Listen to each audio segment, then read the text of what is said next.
السلام علیکم، آپ دیکھ رہے ہیں کے نیوز ایچ ڈی۔ میں ہوں سید وجاہت علی۔ خبر شامل کرتے ہیں ساہیوال سے۔ ساہیوال کی معروف دینی درسگاہ دارالعلوم جامعہ فریدیہ کے بانی مولانا منظور احمد شاہ صاحب مرحوم کی رسم چہلم ادا کر دی گئی۔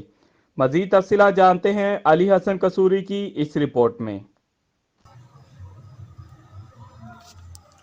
جی بالکل، ساہیوال کی معروف دینی درسگاہ دارالعلوم جامعہ فریدیہ کے بانی و محتمم مولانا منظور احمد شاہ رحمۃ اللہ علیہ مرحوم کی رسم چہلم جامعہ فریدیہ میں ہوئی، جس میں ملک بھر سے نامور علماء دین، دینی مدارس کے طلباء و طالبات، ساہیوال کے سماجی، تجارتی و مذہبی حلقوں سے تعلق رکھنے والے ہزاروں افراد نے شرکت کی۔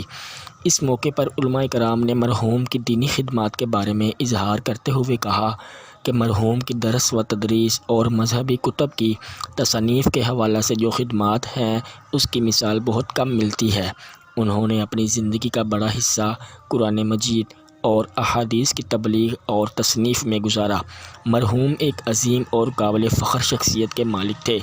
اس موقع پر مختلف مہمانان گرامی علماء کرام جناب مولانا غلام محمد سیالوی صاحب، جناب مفتی منیب الرحمن صاحب، حضرت علامہ مولانا پیر ڈاکٹر مظہر فرید شاہ صاحب، حضرت علامہ مولانا مفتی اظہر فرید شاہ صاحب و دیگر شرکاء نے خطاب کیا اور حضرت علامہ مولانا پیر فیض الحسن شاہ صاحب نے خصوصی دعا کروائی۔